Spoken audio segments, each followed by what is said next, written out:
नमस्कार दोस्तों, मेरा नाम अभिषेक तिवारी है। इस वीडियो के माध्यम से मैं आपको क्लास 10th का बहुत इंपॉर्टेंट टॉपिक है जो साइंस के अंदर आता है, आपका लाइफ प्रोसेस। उसमें एक प्यारी सी चीज बताने जा रहा हूँ जो बच्चों को बहुत हार्ड लगता है। इसके अंदर मैं आपको क्या बताऊंगा, इसके अंदर मैं आपको लाइफ प्रोसेस के अंदर देखो, एक तो ये आपका सबसे लेंथीएस्ट चैप्टर है बायो का। इसमें लगभग 22 पेज हैं इस चैप्टर को जो कवर कर रहे हैं, और ये चैप्टर आपका लेंथी चैप्टर है सबसे ज्यादा इस बुक का। इस चैप्टर में होता क्या है, बच्चा स्टार्टिंग का पढ़ता है और करते करते करते करते करते एंड में पहुंच जाता है, और एंड में आने के बाद होगा क्या, एंड में आने के बाद उसको पीछे का वो भूल जाता है और आगे वो पढ़ता चला जाता है। तो मैं कोशिश करूंगा कुछ शॉर्ट्स वीडियो के माध्यम से मैं आपको इस चैप्टर के जो इंपॉर्टेंट पॉइंट्स हैं, कौन से इंपॉर्टेंट पॉइंट्स है जो पेपर में जिनके क्वेश्चन में आने की संभावना है नहीं 100% है, मैं आपको वही इस वीडियो के माध्यम से कवर करना चाहूंगा और आसान भाषा में समझाने की कोशिश करूंगा। देखो, एक टॉपिक है लाइफ प्रोसेस के अंदर न्यूट्रिशन। सबको पता है लाइफ प्रोसेस का मतलब क्या होता है, ऐसे प्रोसेसेस जो हमारी बॉडी में हो रहे हैं, किसके लिए, हमारी बॉडी को क्या करने के लिए, लिविंग रहने के लिए जो भी प्रोसेस चल रहे हैं। सर जैसे एक आपको पता होगा प्रोसेस होता है आपका न्यूट्रिशन, दूसरा आपका है रेस्पिरेशन, तीसरा आपका ट्रांसपोर्टेशन, चौथा एक्सक्रीशन। ये सारे प्रोसेस एक साथ हो रहे हैं जिसकी वजह से हम जिंदा हैं। इसमें एक न्यूट्रिशन आपका टॉपिक आता है, तो न्यूट्रिशन के अंदर एक आपका बहुत प्यारा टॉपिक है जिसको बोलते हैं आप डाइजेशन। इसमें ह्यूमन बींग्स के अंदर देखो, डाइजेशन ह्यूमन बींग्स के अंदर पेपर में क्वेश्चन आने की संभावना होती नहीं है, 100% होती है। तो मैं आपको कम शब्दों में इसको समझाने की कोशिश करूंगा। डाइजेशन का मतलब क्या होता है। देखो, डाइजेशन का मतलब ये नहीं होता कि हमने खाना खाया, रात को खाना खाया और सुबह जाके खाना हमारा पच गया तो भैया हमारा फूड डाइजेस्ट हो गया जी, नहीं। साइंटिफिक वे में डाइजेशन का मतलब होता है कि आपने जो भी कॉम्प्लेक्स फूड कंज्यूम करे। सर कॉम्प्लेक्स फूड क्या होता है, अब तो साधारण खाना खाते हैं। सर कॉम्प्लेक्स फूड क्या होता है बेटा, कॉम्प्लेक्स फूड मतलब जो आपकी बॉडी डायरेक्टली यूटिलाइज नहीं कर सकती है। सर कौन सा हमारी बॉडी डाइजेस्ट नहीं कर सकती है, जैसे आपको कार्बोहाइड्रेट है जिसको अंग्रेजी में शॉर्ट फॉर्म में कार्ब्स बोल देते हैं, दूसरा आपका प्रोटीन है, तीसरा आपका फैट्स है। ये आपके कॉम्प्लेक्स फूड हैं, इनको आप क्या नहीं कर सकते, इनको आप डायरेक्टली आपकी बॉडी कंज्यूम नहीं कर सकती। तो इनको कॉम्प्लेक्स से सिंपल में बनाने की जरूरत है। आपने रोटी खाई, उसके अंदर कार्बोहाइड्रेट है, तो कार्बोहाइड्रेट को हमने क्या करना है, सिंपल में कन्वर्ट करना है। तो कॉम्प्लेक्स फूड का सिंपल फूड में कन्वर्ट होना क्या कहलाता है, वही आपका डाइजेशन कहलाता है। कॉम्प्लेक्स फूड का सिंपल फूड में कन्वर्ट होना क्या कहलाएगा, डाइजेशन। अब सी किसकी मदद से होता है, ये कुछ एंजाइम्स की मदद से होता है जो क्या करते हैं, इस प्रोसेस को फास्टन करते हैं। फास्टन मतलब जल्दी करते हैं या हेल्प करेंगे क्या करने में, कॉम्प्लेक्स फूड को इसमें बनाने में, सिंपल फूड में। इसमें कौन हेल्प करे, डाइजेस्टिव एंजाइम्स। तो हम स्टार्ट करते हैं। ये तो मैंने बताया डाइजेशन का मतलब क्या होता है। अब आपसे पूछ ले कि हमारी बॉडी के अंदर डाइजेशन जो होता है वो कहाँ होता है। सब बच्चे आंसर देंगे सर हमारे पेट में क्या होता है, डाइजेशन होता है। जी नहीं, पेट में डाइजेशन नहीं होता है, पेट में तो होता ही है आपकी एलिमेंट्री कैनल के अंदर। किसके अंदर, एलिमेंट्री कैनल के अंदर। देखो इस वीडियो में लिख के नहीं दिखाऊंगा कि सब भरा पड़ा है लिखा हुआ, आप देखोगे आपको सब कुछ भरी बुक्स भरी पड़ी मिली हुई है।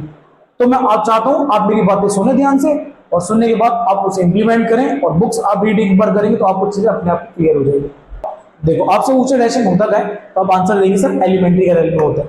अब सर एलिमेंट्री कैनल क्या होती है, एलिमेंट्री कैनल कुछ चीजों से मिलकर बनी होती है। कौन सी चीजें, देखो स्टार्ट होता है आपके माउथ से, माउथ के बाद जो आता है आपका दूसरा पार्ट एलिमेंट्री कैनल का, वो आता है आपका ईसोफेगस। तीसरा पार्ट जो आता है आपका स्टमक आता है, चौथा पार्ट आता है आपका स्मॉल इंटेस्टाइन, पांचवा पार्ट आता है लार्ज इंटेस्टाइन, और सिक्स्थ पार्ट आता है आपका, जो सिक्स्थ पार्ट है वो आपका होगा एनएस। इन सब के अंदर मतलब कहीं ना कहीं आपको क्या होगा, डाइजेशन होगा। तो विधि बात समझ में आई होगी कि एलिमेंट्री कैनल के अंदर हमारा डाइजेशन होती है। आगे बढ़ लेते हैं। अब सर ये हमसे पूछे क्वेश्चन कि डाइजेशन स्टार्ट कहां से होता है, ये तो समझ में आया कि जो डाइजेशन है वो स्टार्ट, जो डाइजेशन है वो कहां होकर है, एलिमेंट्री कैनल में हो रहा है। सर स्टार्ट कहां से होता है, ये स्टार्ट होगा आपके माउथ से। अब आपसे पूछ ले क्यों, माउथ में क्यों स्टार्ट हो रहा है। भाई माउथ के अंदर आपने देखा होगा जब खाना खाते हो आप कोई भी चीज खाते हो तो वो चीज माउथ में आने के बाद गीली हो जाती है।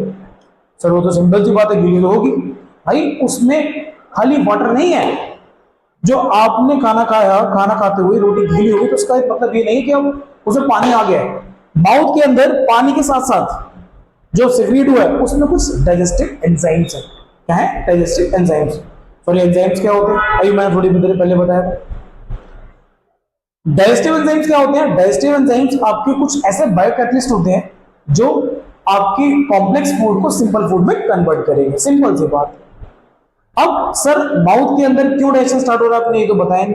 देखो माउथ के अंदर आपकी होता है सलाइवरी ग्लैंड, जो वाटर कह रहे हो ना वो सलाइवा है, उसको सलाइवा बोलते हैं। अब सलाइवरी ग्लैंड सलाइवा सिक्रीट करते हैं जो माउथ में प्रेजेंट है हमारे। अब उस सलाइवा के अंदर एक एंजाइम होता है। क्या होता है? एंजाइम। वो जो एंजाइम होगा उसका नाम है सलाइवरी एमाइलेज। वो सलाइवरी एमाइलेज नाम का एंजाइम क्या करेगा? सलाइवरी एमाइलेज नाम का एंजाइम आपने जो रोटी खाई है उसमें जो कार्बोहाइड्रेट है उसको किस में कन्वर्ट करेगा? सिंपल शुगर में। मतलब जो स्टार्च है स्टार्च को ये सिंपल शुगर में कन्वर्ट करेगा। तो देखा कॉम्प्लेक्स से सिंपल बना। इसी वजह से हमारे माउथ से क्या हो रहा है? हमारे माउथ से डाइजेशन स्टार्ट हो रहा है। अब सर माउथ में खाली सलाइवा तो नहीं होते, हमारी टंग भी होती है। सर जीभ का क्या काम है? बेटा जीभ का काम, सर जीभ का काम है लड़ाई करवाना किसी से नहीं। जीभ का काम खाली लड़ाई करवाना नहीं होता, जीभ के और भी काम होते हैं सब। जैसे जीभ क्या करती है आपकी, एक तो भाई मस्कुलर है, मसल से बनी हुई है, इसमें हड्डी तो कहीं होती नहीं है। ये क्या करती है? आपके खाने को सलाइवा के साथ अच्छे से मिक्स करती है। पहला काम तो ये हो गया सलाइवा से मिक्स करना। दूसरा काम क्या हो गया सर? निकलवाना मतलब निकलने में हेल्प करेगा कौन? आपकी टंग करेगी। तो टंग का काम पता चल गया, एक तो मिक्स कर रही है सलाइवा के साथ फूड को, दूसरा निकलने में या स्वेलो करने में हेल्प कर रहा है। सर टीथ क्या करेंगे? देखो टीथ का काम क्या है? सर लड़ाई हो जाए तो किसी से काट लेना जी नहीं, टीथ का काम ये नहीं होता लड़ाई हो जाए तो किसी को काट लो। टीथ का काम ये होता है कि आपकी जो आपने खाना खाया या जो भी आप खाद्य पदार्थ लेते हैं उसको सेम साइज और सेम टेक्सचर में कन्वर्ट करना। सेम साइज और सेम टेक्सचर में जो कन्वर्ट करेगा वो कौन है? आपका टीथ है। उम्मीद करता हूं टीथ का काम भी समझ में आया होगा। सर सलाइवा का एक काम और होता है, आपने पता होना चाहिए। सलाइवा आपके फूड को डाइजेस्ट कराने में तो हेल्प कर रहा है, मतलब कॉम्प्लेक्स से सिंपल तो बनाने में हेल्प कर रहा है। साथ के साथ जो आपका सलाइवा है, सलाइवा आपके खाने को बेसिक नेचर बनाता है। क्या बनाता है? Basic nature. और खाने को स्मूथ कर बना देता है ताकि आपका जो गट है, आपके गट में से क्या हो? आपके गट में से इजीली खाना मूव कर सके। अब हुआ क्या? आपका माउथ से खाना कहां जाएगा? स्टमक में जाएगा। बट माउथ से जो खाना स्टमक डायरेक्टली नहीं जाता, बीच में से एक ट्यूब मिलती है, उस ट्यूब को बोलते हैं ईसोफेगस। क्या बोलते हैं हम? ईसोफेगस। वो साइलेंट होता है, ईसोफेगस पे पड़ा जाता है। ईसोफेगस का एक फूड पाइप है। क्या है? एक फूड पाइप। अब फूड पाइप क्या करेगा? माउथ से जो खाना है उस खाने को स्टमक में लेके जाएगा। माउथ से खा लेके जाएगा स्टमक में। अब ईसोफेगस में ऐसा नहीं होता है हमने खाना खाया सिर्फ आराम से पेट में जाके गिर गया जी नहीं। आपके पूरे रेस्पिरेटरी के अंदर, या फिर मैं बोलूं मेनली हम जो में पढ़ना होता है, हमारे ईसोफेगस के अंदर एक मूवमेंट होती है, जिस मूवमेंट के थ्रू क्या होता है? जिस मूवमेंट के थ्रू आपका खाना माउथ से ईसोफेगस से होता हुआ कहां पहुंच जाता है? स्टमक में पहुंच जाता है। कहां पहुंच जाएगा सर? स्टमक में। ध्यान से सुनना, बहुत ध्यान से। उस मूवमेंट का नाम क्या होता है? उस मूवमेंट को बोलते हैं पेरिस्टाल्टिक मूवमेंट।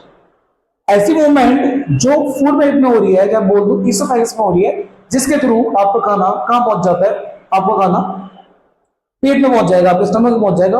वो उस मूवमेंट का नाम होता है पेरिस्टाल्टिक मूवमेंट। कौन सी मूवमेंट? Peristaltic movement. अब ये होती क्या है? एक प्यारा सा एग्जांपल दे दूं।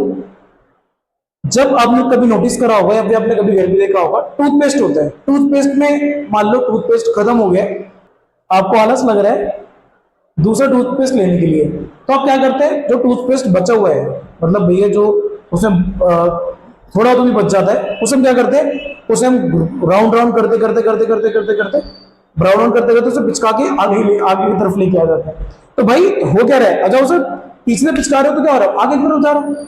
तो वैसे आपके फूड पाइप में हो रहा है, पीछे से वो कॉन्ट्रैक्ट होगा और आगे रिलैक्स होगा। भैया कॉन्ट्रैक्ट और रिलैक्स, कॉन्ट्रैक्शन और रिलैक्सेशन होने से क्या होगा? आपका जो खाना होगा फॉरवर्ड मूव कर जाएगा। तो सर अब पेरिस्टाल्टिक मूवमेंट के थ्रू हमारा फूड पाइप से जो ईसोफेगस था उससे खाना कहां पहुंच चुका? स्टमक में पहुंच चुका है। अब स्टमक में क्या होता है सर? ये भी बता दो। अब स्टमक की वॉल्स में क्या होते हैं? गैस्ट्रिक ग्लैंड होते हैं। स्टमक की वॉल में गैस्ट्रिक ग्लैंड्स होंगे। सर गैस्ट्रिक ग्लैंड्स क्या करेंगे? Gastric glands gastric juice secrete करेंगे। सर गैस्ट्रिक जूस क्या होते हैं? आपके मेनली तीन है, एक आपका एचसीएल, दूसरा पेप्सिन, तीसरा म्यूकस। आपको जो फूड पहुंचा है स्टमक में वो कैसा पहुंचा? सर स्टार्च से सिंपल शुगर बन गया है, वो ऐसा पहुंचा। बेटा मैं पूछा मीडियम कौन सा है उसका, तो आप आंसर देंगे सर बेसिक मीडियम है। क्यों? सलाइवा ने उस फूड को बेसिक कर दिया। सलाइवा का नेचर बेसिक होता है। क्या होता है? बेसिक। अब सलाइवा ने क्या करा, उसे बेसिक बना दिया, बट स्टमक में जो फूड होना चाहिए वो एसिडिक होना चाहिए। पूछो क्यों? क्योंकि पेप्सिन क्या करता है, पेप्सिन आपका कन्वर्ट करता है किसको, आपके प्रोटीन को। मगर कब ये काम कर पाएगा, पेप्सिन आपके प्रोटीन को तब ब्रेक कर पाएगा, तब डाइजेस्ट कर पाएगा जब वो फूड आपका बेसिक्स नहीं एसिडिक इन मीडियम होगा। तो ऐसे लिए करता है, ये असिस्ट करता है किसको, आपके पेप्सिन को। पेप्सिन को कैसे असिस्ट कर रहा है, पेप्सिन के लिए क्या करता है, एसिडिक मीडियम क्रिएट करता है HCl। ठीक है, और दूसरा काम क्या है HCl का, दूसरा काम ये है, ये जो अनवांटेड सब्सटेंस होते हैं उन्हें भी किल कर देगा आपके फूड में से। मेजरली जो काम कर रहा है, ये क्या कर रहा है, आपके पेप्सिन के लिए काम कर रहा है, खाने को बेसिक से क्या बना रहा है, एसिडिक बना रहा है। जब भी आपका बेसिक से एसिडिक बन जाएगा तो पेप्सिन क्या करेगा, P for pepsin, P for protein. Pepsin क्या करेगा, प्रोटीन को P फॉर पार्शियली, 3 P याद करना है आपको, प्रोटीन को पार्शियली क्या कर देगा, डाइजेस्ट कर देगा। कौन आपका, आपका बहुत प्यारा जिसको हम क्या बोल रहे हैं, जो आपका पेप्सिन है। पेप्सिन क्या कर रहा है, प्रोटीन को डाइजेस्ट कर देगा, बट कंप्लीट नहीं करेगा, कंप्लीट आगे जाके होगा। म्यूकस आपका क्या कर रहा है, म्यूकस का काम है, एक बार होगा HCl one of the dangerous acid है, वो आपके पेट को भी दिक्कत पहुंचा सकता है, जो वॉल्स स्टमक की उसको दिक्कत दे सकता है। तो स्टमक की वॉल्स के ऊपर आसपास म्यूकस आ जाएगा, जो करेगा क्या, उसको HCl से प्रोटेक्ट करेगा। किससे प्रोटेक्ट करेगा, HCl से। हुआ क्या, इसमें गैस्ट्रिक जूस ने क्या काम करे, पहले HCl पेप्सिन के लिए काम करा उसने, दूसरा पेप्सिन ने क्या करा, एसिडिक मीडियम वाले फूड को पार्शियल डाइजेस्ट करा जो उसमें प्रोटीन था, और म्यूकस ने प्रोटेक्ट करा किसको, लेयर को। कौन सी लेयर को, जो हमारे स्टमक की लेयर थी। अब इसके बाद खाना आपके स्टमक से स्मॉल इंटेस्टाइन में जाएगा। अब स्मॉल इंटेस्टाइन जब खाना जाएगा, पहले स्मॉल इंटेस्टाइन के बारे में जान लेते होती क्या होती है, 5 से 6 मीटर लंबी है। सर इसका नाम स्मॉल इंटेस्टाइन कैसे है, क्यों है फिर बेटा, ये क्या है, आपकी कॉइल की फॉर्म में, कॉइल मतलब सर्कल सर्कल सर्कल, कॉइल की फॉर्म में इसको हम, ये रहती है मतलब राउंड शेप में, कॉम्पैक्ट जगह पे फिट हो जाती है पेट के अंदर, इसलिए ये क्या है आपकी है तो स्मॉल इंटेस्टाइन। अब सर लार्ज इंटेस्टाइन से छोटी होगी, बेटा छोटी होती है, तो सर हम स्मॉल इंटेस्टाइन को छोटी क्यों नहीं बोलते, बेटा उसका डायमीटर जो है स्मॉल इंटेस्टाइन का वो कम है, लार्ज इंटेस्टाइन का डायमीटर ज्यादा, इसलिए वो लार्ज इंटेस्टाइन कहलाती है। अब टॉपिक पे आते हैं, सर आपकी स्टमक से क्या धड़ाम से खाना स्मॉल इंटेस्टाइन में चला जाएगा कि नहीं, ऐसा नहीं होगा। आपका खाना स्टमक से with the help of sphincter muscles, जो कहा है आपकी स्टमक के एंड में है, स्फिंक्टर मसल क्या करेगी, रेगुलेटेड मैनर में, मतलब थोड़ा थोड़ा करके खाने को स्टमक से काम पहुंचा देगी आपकी स्मॉल इंटेस्टाइन में। अब स्मॉल इंटेस्टाइन में जब स्फिंक्टर मसल से आपका खाना पहुंचा है, यहीं पे स्मॉल इंटेस्टाइन में होगा complete digestion of food, food का कंप्लीट डाइजेशन होगा। सर फूड का कंप्लीट डाइजेशन कैसे होगा, देखो इंटेस्टाइन के अंदर 2 चीजें हैं जो अपना सिक्रीशन देगी स्मॉल इंटेस्टाइन के अंदर। 2 चीजें कौन कौन सी सर, पहली चीज जो है वो है आपका पैंक्रियास जो पैंक्रियाटिक जूस देगा, और दूसरी चीज सर, दूसरा आपका लीवर जो बाइल जूसेस देगा, जो बाइल सीक्रेट करेगा। तो सर कैसे होगा, देखो अब पैंक्रियास जो है वो अपने सिक्रीशन जो देगी इसको स्मॉल इंटेस्टाइन को, वो 2 देगी जिनको हम पैंक्रियाटिक जूस के नाम से जानेंगे। पहला होगा आपका ट्रिप्सिन और दूसरा होगा आपका लिपेज। ट्रिप्सिन बोलते हो आप तो पेप्सिन की तरह लगता है थोड़ा बहुत, ट्रिप्सिन बोलो, ट्रिप्सिन पेप्सिन। पेप्सिन ने क्या करा था, प्रोटीन को डाइजेस्ट करा था, तो भैया ट्रिप्सिन भी क्या करेगा, प्रोटीन को ही डाइजेस्ट करेगा, वो भी कंप्लीटली। सर ये प्रोटीन को कंप्लीटली कैसे डाइजेस्ट करेगा वो भी आप बताओ जरा बेटा। प्रोटीन को कंप्लीट डाइजेस्ट करने के लिए ये एक शर्त रखेगा स्मॉल इंटेस्टाइन के पास, क्या शर्त रखेगा कि भाई तो एक बात बता, जो फूड है कैसा है, तो भैया स्मॉल इंटेस्टाइन बोलेगी भैया ये तो एसिडिक है, क्यों, स्टमक में एसिड बना दिया था। बट ये बोलता है फूड जब तक बेसिक नहीं होगा, कौन बोल रहा है, ट्रिप्सिन, जो कि क्या है पैंक्रियाटिक जूस है। वो किससे बोल रहा है भैया, वो स्मॉल इंटेस्टाइन से बोल रहा है कि भैया तू खाने को ना एक काम कर, फूड को तू क्या बना, फूड को तू एसिडिक नहीं, फूड को तू बेसिक नेचर बनाएगा, तब मैं क्या करूंगा, प्रोटीन को डाइजेस्ट करूंगा। किसने बोल दिया, ट्रिप्सिन ने बोल दिया। अब ट्रिप्सिन ने जब स्मॉल इंटेस्टाइन से बोला, उसका धर्म संकट हो गया भाई, यार काम तो हो नहीं पाएगा। तो स्मॉल इंटेस्टाइन किससे बोलता है, लीवर से बोलता है कि भैया तू अपने बाइल निकाल, बाइल मतलब बाइल जूस निकाल, जो कि क्या करेगा, लीवर का जो बाइल जूस होगा, जो फूड आपका एसिडिक था इसमें स्मॉल इंटेस्टाइन में, उसको बेसिक बना देगा, ताकि आपका ट्रिप्सिन उसमें से प्रोटीन को कंप्लीटली डाइजेस्ट कर दे, उस फूड में से, मतलब फूड में जो प्रोटीन है उसे कंप्लीटली डाइजेस्ट कर दे, और प्रोटीन को किस में कन्वर्ट कर दे, प्रोटीन का जो कन्वर्ट होगा आपको किस में होगा, एमिनो एसिड के अंदर प्रोटीन कन्वर्ट हो जाएगा विद द हेल्प ऑफ आपके कौन, ट्रिप्सिन। क्वेश्चन पूछा जाता है। अब दूसरा पैंक्रियाटिक जूस आता है लिपेज। अब लिपेज क्या है? अब आपने सुना होगा खरबूजे को देख के खरबूजा रंग बदल लेता है। जो आपका ट्रिप्सिन था, ट्रिप्सिन ने भी शर्त रखी तो लिपेज भी शर्त रखेगा, सिंपल सी बात। लिपेज बोलते हैं लिपिड, लिपिड मतलब फैट, ये फैट को तोड़ेगा। बट इसकी शर्त क्या है? इसकी शर्त ये है, जब का फैट है, फैट आपका क्या होना चाहिए? फैट आपका स्मॉलर टुकड़े में होना चाहिए, मतलब स्मॉलर ग्लोब्यूल्स में होना चाहिए। तो स्मॉलर टुकड़े में कौन करेगा? अगेन इसकी हेल्प करेगा कौन? स्मॉल इंटेस्टाइन की। ये काम करने के लिए आपका लीवर, लीवर सिक्रेट करेगा बाइल सॉल्ट, बाइल सॉल्ट क्या करेगा? बड़े बड़े फैट को छोटे में कन्वर्ट कर देगा, जिसको बोल जाएगा इमल्सिफिकेशन ऑफ फैट। अब इमल्सिफिकेशन ऑफ फैट जब होगा, मतलब बड़े बड़े जो टुकड़े होंगे छोटे छोटे में कन्वर्ट कर दिया जाएगा, उसके बाद क्या होगा? जो आपका लिपेज होगा उस इमल्सिफाइड फैट्स को क्या कर लेगा? कंप्लीटली रेस्ट कर देगा।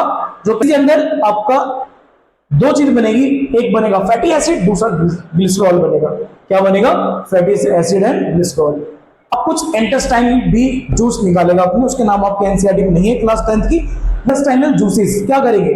वो इंटेस्टाइनल जूसेस कंप्लीट डाइजेशन में भी हेल्प करेंगे, वो भी हेल्प करेंगे क्या करने में? खाने को कंप्लीट डाइजेस्ट करने में। अब स्मॉल इंटेस्टाइन में क्या होगा? कंप्लीट डाइजेशन ऑफ फूड हो जाएगा। आपका जो ग्लूकोज है वो बन जाएगा किससे? कार्बोहाइड्रेट से। आपका प्रोटीन से क्या बन जाएगा?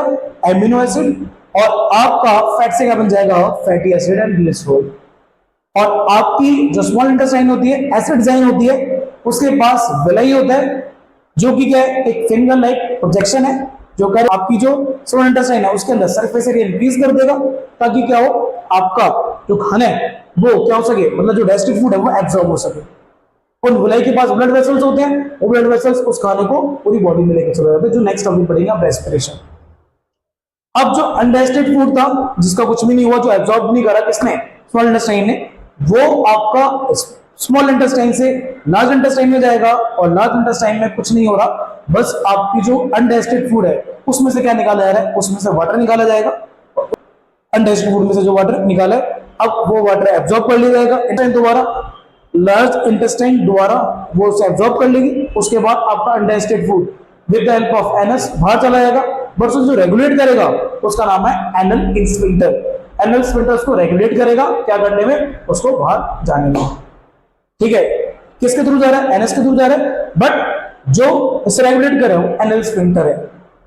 मैंने कोशिश करी इस वीडियो के अंदर कि आपको कम शब्दों में, कम समय में ह्यूमन के अंदर जो डाइजेस्टिव सिस्टम है वो कैसे होता है, आप इस वीडियो को 2-3 बार देखेंगे तो उम्मीद करता हूं आपको ये समझ में आ जाएगा और याद भी हो जाएगा।